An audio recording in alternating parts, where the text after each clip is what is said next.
This goes all the way back to, there's a wonderful essay by Jeffrey Toulis that goes back to Woodrow Wilson and Teddy Roosevelt. It talks about how the basis of legitimacy for presidents started to change in the early 20th century when presidents, instead of simply appealing to their constitutional role for legitimacy, or alternatively to their own good character, began to ground their claim to public acceptance in the public's enthusiasm for them and their policies and the mandate they got in the campaign.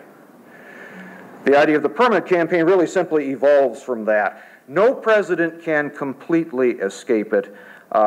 Certainly not George W. Bush, who populated his White House with 3 top advisors who were called the Troika coming in, reminiscent of Reagan's Troika. Reagan's Troika was a manager, James Baker, an issues guy, Ed Meese, and, reporting to Baker, an image guy, Michael Deaver. Bush's Troika was a manager, Andy Card,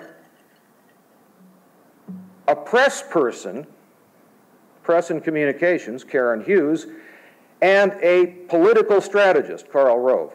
You can sense the difference. There's less policy, more campaign. 5th, I don't even need to elaborate, a powerful vice president. That's actually been a trend since the Ford administration, since Nelson Rockefeller was given overall supervision of the domestic policy development process. That didn't work well because he clashed with Don Rumsfeld, and you don't clash with Don Rumsfeld, so Rockefeller didn't even get to be the candidate in 1976. But that was the first effort, really, in the modern presidency to bestow a lot of responsibility on a vice president. Ever since then, it's taken off. Through Mondale, the first Bush, even Dan Quayle, who was given supervision over regulatory review, which sounds boring but isn't. It's a way to block federal regulations and favor your friends. Certainly Al Gore, we all know, was saving the planet even as vice president. And, of course, now Dick Cheney, breaking all records in that department. Initially, all of this worked pretty well. As John said this morning, all of this worked pretty well for the first few months, because there was an existing agenda, a whole bunch of campaign promises. Some of it was institutionalized in the White House. John DiIulio's role was to shepherd the faith-based initiatives project, for example. It was not too hard to get through a Republican Congress. You had a White House that emphasized loyalty, discipline, and increasingly secrecy. The executive orders we were talking about earlier, certainly, the stress on executive privilege. All this was foreshadowing what was to come. 9/11 happened. Allegedly, it changed everything. It didn't change everything, but it changed a lot of things. One of the things it changed was the internal dynamics of the White House. And without going into a lot of detail, if you want the detail, I think Michael Nelson's going to give you some of it in the next session this afternoon, or you can read Barton Gellman's book, Angler, about Dick Cheney. What happened in the immediate aftermath of 9/11, the weeks after, were several things. One, as has been pointed out, decision-making with respect to the response in Afghanistan followed the model of multiple advocacy, with Condoleezza Rice as the honest broker who brings it all together. At the same time, there were a whole lot of other meetings going on in the White House that most people didn't know about. Paul Light, who among political scientists is probably right now the most quotable individual, famously described it as an organized adhocracy with more dotted lines than a dress pattern. If you learn how to talk like that, you can be Paul Light, too. He actually thinks those things up in advance. What he was talking about was a White House in a degree of organizational disarray. All right? It wouldn't be unfair to say that they panicked. There are some circumstances so extreme that the only rational response is panic. 9/11 was one of those things.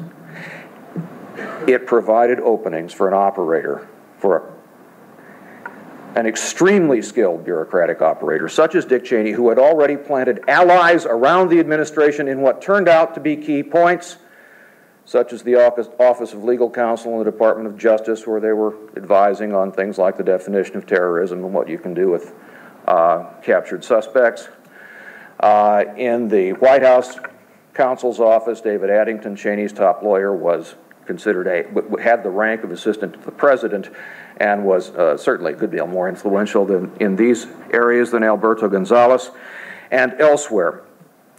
Cheney's influence ballooned, and it is in this period, this post 9/11 period, the Iraq War run-up to and early years of, where you get the idea that Dick Cheney ran America, or that he was a co-president, to say the least. Goes back to the CEO model in part. The things that were delegated to Cheney turned out to be the most important things, and Cheney was up to the task. During this period, other things really receded. Domestic policy took a backseat. The economic team kept changing and was in relative disarray. People weren't even replaced necessarily on things like the Council of Economic Advisors. The discipline and secrecy that had been the hallmarks of the early administration became almost dysfunctional.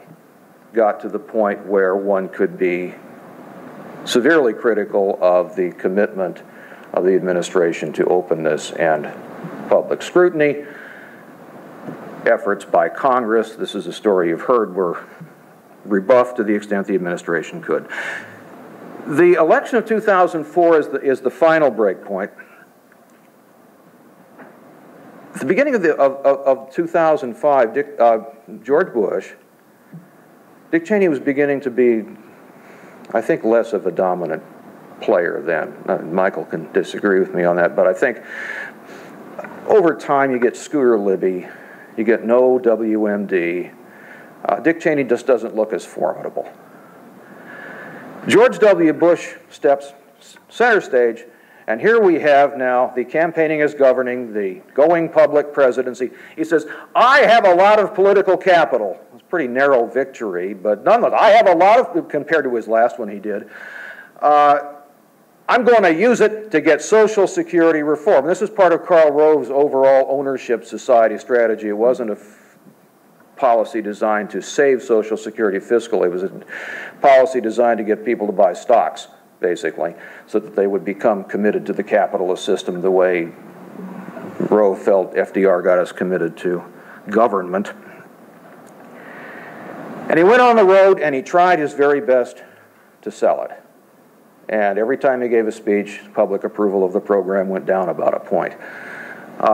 It turns out, and there's a lot of research on this, that presidents going out on the road and selling policies have almost no success. It doesn't work.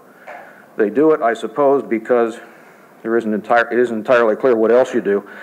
But it doesn't work, and it didn't work.